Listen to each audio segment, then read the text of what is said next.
মাননীয় অধ্যক্ষ বিশ্ববন্ধু সেন মহোদয় পুষ্পাঞ্জলি অর্পণ করছেন।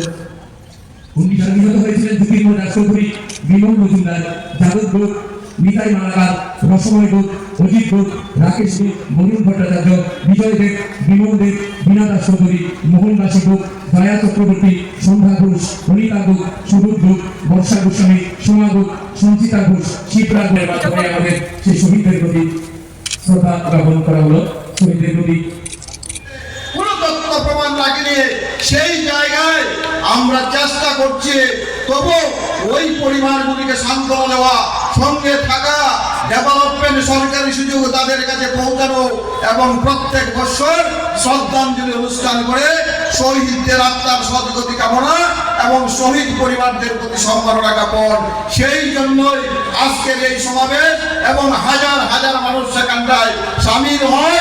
একটাই প্রতিজ্ঞাবদ্ধ, ওই বামপন্থীরা গণতন্ত্রের কথা বলে কোন গণতন্ত্র চায় জিজ্ঞাসা করতে চায়, সেই কালো ইতিহাস ফিরিয়ে আনতে চায়, মাকে বিধবা বানাতে চায়, বাবাকে সন্তান হারা বানাতে চায় না। বন্ধু, 18তে পরিবর্তন হয়েছে, 23 আবার পুনরায় আমরা ক্ষমতায় প্রতিষ্ঠিত হয়েছে। কংগ্রেস সিপিএম এর অসহযোগ কালো ট্রেন এই রাজ্যে আর ফিরে আসতে দেওয়া যাবে না। আমরা চাই না কোনো মার্কশিটের স্মৃতি কেড়ে নেওয়া হোক, আমরা চাই না জাতি দাঙ্গা। আমরা আজকে এই রাজ্যের শান্তির পরিবেশ, গণতন্ত্রের পরিবেশ প্রতিষ্ঠিত হয়েছে। মানুষ নিজের ইচ্ছা মতো রাত্রি দিনের বেলা চলতে পারে। আজকে কিডন্যাপ নেই, এই কল্যাণপুরের অনেক মানুষ কিডন্যাপ হয়েছে, আজকেও ফিরে আসেনি বন্ধু। আর এই কমিউনিস্টের নেতারা আজকে যখন মানুষ সুন্দরভাবে বসবাস করছে, তার সরকারি সাহায্য সহযোগিতা অধিকার পাচ্ছে, সেখানটায় মেলার মাঠ আগরতলায় বসে বসে মানুষের সঙ্গে সমর্থন নেই বলার চেষ্টা করে। গণতন্ত্র নেই ভারতীয় জনতা পার্টির সরকাররা বলে। ভূতের মুখে রাম নাম, তাদের মুখে গণতন্ত্রের কথা আমাদের শুনতে হয় আর বিশ্বাস করতে হবে। বন্ধু, আপনারাই বলুন, সেই কমিউনিস্টের রক্তমাখা হাত আগরতলার রাজপথ বলুন, খোয়াইয়ের রাজপথ বলুন, কল্যাণপুরের রাজপথ বলুন, ধর্মনগরের রাজপথ বলুন, সারা ত্রিপুরার রাজপথগুলো রক্তে রঞ্জিত হয়েছে। হাজারো মাকে বিধবা বানিয়েছে কমিউনিস্ট পার্টি, হাজারো বিরোধী দলের নেতাকে খুন করা হয়েছে, বিধায়ককে পর্যন্ত ছাড়া হয়নি। সেই কমিউনিস্ট চাইছে আবার ওই কালো ইতিহাস। আমরা ধিক্কার জানাই, এখান থেকে প্রতিজ্ঞাবদ্ধ হয়ে যাবেন প্রত্যেকটা মানুষ। একটাই আমরা লক্ষ্য উদ্দেশ্য, এই অশুভ সুদকে আর কোনোদিন এই রাজ্যে ফিরে আনতে চাই না। কল্যাণপুরে এগিয়ে যাচ্ছে, বিকাশের দিকে এগিয়ে যাচ্ছে, সরকার সহযোগিতা করছে। আজকে কল্যাণপুরকে কি বলে মানুষ? একটা সময় বলতো সন্ত্রাসরা দুর্গর, কমিউনিস্টের দুর্গর, কমিউনিস্টের সন্ত্রাসের ঘর। আর আজকে মানুষ বলে কল্যাণপুর ডেভেলপমেন্ট, কল্যাণপুর উন্নয়ন, কল্যাণপুর 60টা বিধানসভার মধ্যে মাথা তুলে দাঁড়িয়েছে।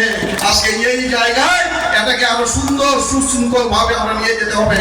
তাই এই জনসমাবেশ থেকে প্রতিজ্ঞাবদ্ধ হবে, আমরা একটা হয়ে সকলের পাশে থেকে সবাইকে নিয়ে শ্রেষ্ঠ কল্যাণপুর তৈরি করব এবং বাম কংগ্রেসকে 1 ইঞ্চি জায়গা ছাড়া হবে না।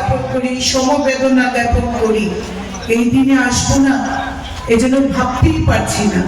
তাই শারীরিক অসুস্থতা নিয়েও আপনাদের মাঝে আমি উপস্থিত হয়েছি। মঞ্চে রয়েছেন আজকে সম্মানীয় প্রধান অতিথি তথা ত্রিপুরা বিধানসভার সম্মানীয় অধ্যক্ষ, ধর্মনগরের মাননীয় বিধায়ক, জাতি জনজাতির নেতা, আমাদের দাদা শ্রদ্ধেয় বিশ্ববন্ধু সেন মহোদয়। মঞ্চে রয়েছেন কল্যাণপুর প্রমোদনগরের আপনাদের সকলের প্রিয় বিধায়ক শ্রী পিনাকি দাস চৌধুরী মহোদয়, আমাদের পঞ্চায়েত সমিতির সম্মানীয় চেয়ারম্যান। এই প্রাঙ্গণে আপনারা যারা উপস্থিত হয়েছেন, যাদেরকে প্রতি বছর 2018 সাল আমরা পাচ্ছি, আমার মায়েরা, বোনেরা, আমার দিদিরা, শ্রদ্ধেয় দাদা, পিতৃসম যারা রয়েছেন, সবাইকে আমার সশ্রদ্ধ নমস্কার। দেখতে দেখতে 28 বছর পার হয়ে গেল। যে কমিউনিস্ট পার্টি, যার রং লাল, যাদের পতাকা লাল, টুপি লাল, রক্তের নেশা যাদেরকে পেয়ে বসেছিল, ক্রমাগত 35 বছর ক্ষমতার আশ্রয় যেখানে এই রাজ্যের বিভিন্ন এলাকা যেখানে খুনের বদ্ধভূমি হয়ে গিয়েছিল, সেই কমিউনিস্ট পার্টি এই কল্যাণপুরে 1996 সালের এমনি দিনে রাতের অন্ধকারে ঢুকে এই বাজার কলোনির প্রতিটা গ্রামকে তারা পুড়িয়ে ছারখার করে দিয়েছিল। যেখানে 26 জন মানুষ, সেদিন 26 জন মানুষকে গণহত্যা করেছিল তারা, সেখান থেকে ছাড় পায়নি শম্পা গোপ, সোমা গোপ, এরার মতো ছোট্ট শিশুরা পর্যন্ত তাদের হাত থেকে নিষ্কৃতি পায়নি।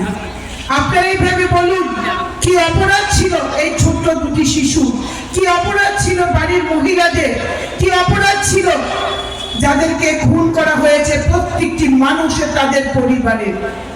কেন তাদেরকে এভাবে বেঘরে প্রাণ দিতে হয়েছিল ওই খুনি কমিউনিস্ট পার্টির হাতে? আজও আমরা বিচারের আশায় আমরা পথ চেয়ে রয়েছি। মাননীয় বিধায়ক, আপনাদের প্রাণ প্রিয় মানুষ পিনাকি দাস চৌধুরী যেদিন আপনাদের ভোটে জয়ী হয়ে পবিত্র বিধানসভায় গিয়ে দাঁড়িয়েছিল, সেদিন বিধানসভার অধিবেশনে দাঁড়িয়ে বলেছিল, এই সরকারের কাছে আমি কল্যাণপুরের গণহত্যার বিচার চাই। সেদিনের মুখ্যমন্ত্রী কিন্তু তার আবেদন শুনেছিলেন, কিন্তু আমাদের কাছে দুঃখের অত্যন্ত পরিতাপে যে কল্যাণপুর থানা এবং ত্রিপুরা রাজ্যের কোন থানায় এই কল্যাণপুর গণহত্যার কোন ফাইল আমরা খুঁজে পাইনি। এমনই ভাবে পরিকল্পনা করে এই কমিউনিস্ট পার্টির হায়নারা এই 26টি নিরপরাধ মানুষকে খুন করে রক্তে তারা রাঙা হয়েছিল। আমরা সেই দিনের বিভৎস দিনের কথা ভুলতে পারি না। সেদিন ত্রিপুরা রাজ্যে ভারতীয় জনতা পার্টির সরকার ছিল না, কিন্তু কেন্দ্রে ভারতীয় জনতা পার্টির সরকার ছিল। ওই কল্যাণপুর ত্রিপুরা রাজ্যের ছোট্ট একটা শহরতলি, ছোট্ট একটা বিধানসভা, সেই বিধানসভার কান্না ওই দিল্লির দরবারে, দিল্লির হোম মিনিস্টারের কাছে গেছিল।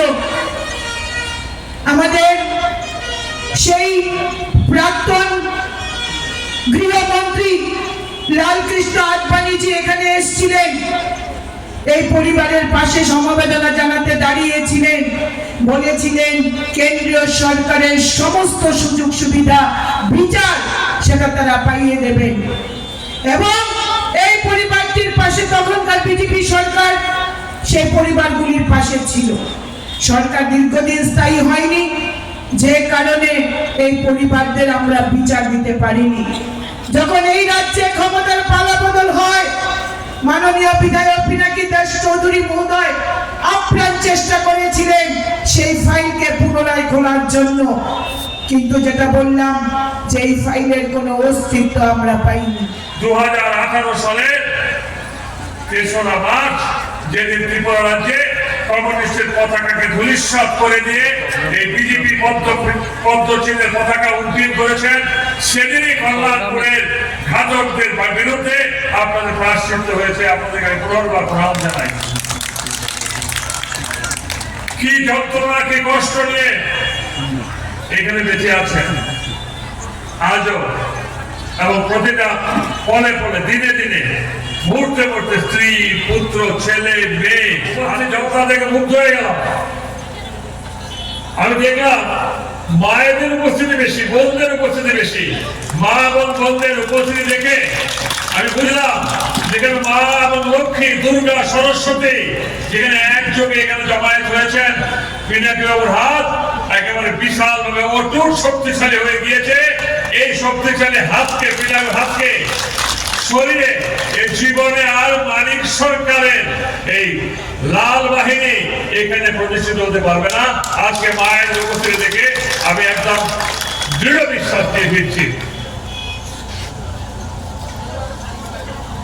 রাজ্যের ইতিহাসে আবার কলঙ্কজনক কথায় ওই সময়কার পত্রিকা, তারিখ হচ্ছে 14 ডিসেম্বর 1996, কারণ 13 তারিখ এই ঘটনা ঘটেছিল।